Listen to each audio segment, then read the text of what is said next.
One day, they just stop. No fight, no goodbye, no explanation. The messages go unanswered, the calls stop coming, and to everyone around them, it looks like they woke up one morning and decided not to care. But that's not what happened. The people who cut everyone off aren't cold, they're not cruel, and they didn't stop caring. They ran out of something, quietly, over years, that most people never even notice they're spending. And once you understand what that thing is, you'll never read "they just disappeared" the same way again. Because this isn't really about them. It's about a limit every human being has, and what happens the moment it's crossed. So what is it that runs out? Why does it empty in some people and never in others? And why does the shutdown always look so sudden from the outside, when inside it was building for years? Start with the thing nobody sees. Every relationship runs on a kind of invisible account. You put things in: attention, patience, forgiveness, the effort of reaching out first. And you take things out: support, warmth, being understood. For most people, most of the time, that account roughly balances. But some people are running every account at a loss. They're the ones who always text first, who smooth over every argument, who forgive the same behavior again and again, and call it being understanding. From the outside, they look endlessly generous. On the inside, they're paying out a balance nobody is refilling. And an account like that has an ending. It just isn't a loud one.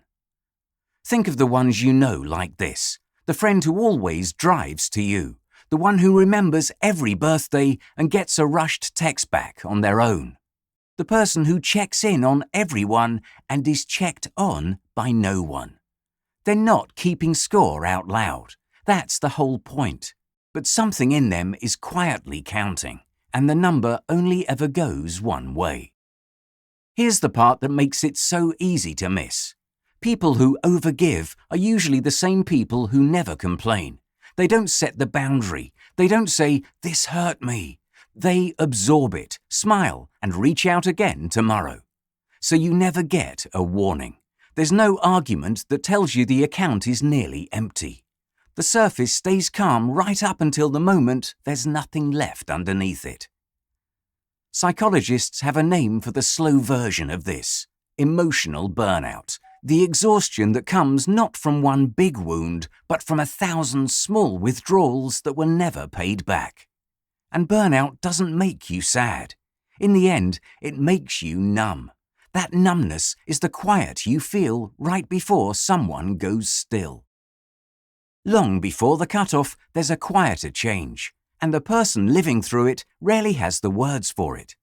First comes the hurt. They feel the imbalance. They feel the sting of reaching out and getting silence back. But hurt, at least, still means they care. Hurt is still a kind of connection. The problem is that hurt is expensive, and nobody can afford it forever. So slowly it cools into something else. Not rage, not grief, just a flat, tired indifference. They stop expecting. They stop being let down because they've quietly stopped hoping. And somewhere in that cooling, a strange daydream starts to visit them. The fantasy of simply being unreachable. A life with the phone face down. A week where no one needs anything. It doesn't feel like revenge. It feels like rest. That daydream is the real warning sign, not the slammed door. A quiet one, imagined again and again, months in advance. Because by the time they actually leave, they have already left 100 times in their head. The goodbye you never got was rehearsed so many times it stopped needing to be said. To everyone else, it looks like a switch flipped overnight. Inside, it was the slowest fade there is. So why the clean break? Why not just pull back a little? Because for someone who has spent their whole life unable to say no in small ways, there's only one setting that works: off. They never learned to hold a boundary halfway. They can't say, "I need less of this." So when the account finally hits zero, the only move they know is to close it completely. The cutoff isn't rage. It's not even a decision most of the time. It's what's left when a person who couldn't protect themselves in small doses finally protects themselves in the only way they have, all at once. That's why it looks so sudden. You're seeing the last inch of a fall that started a very long time ago. And here's what almost everyone gets wrong. We treat the cutoff as the problem, the coldness, the silence, the disappearing.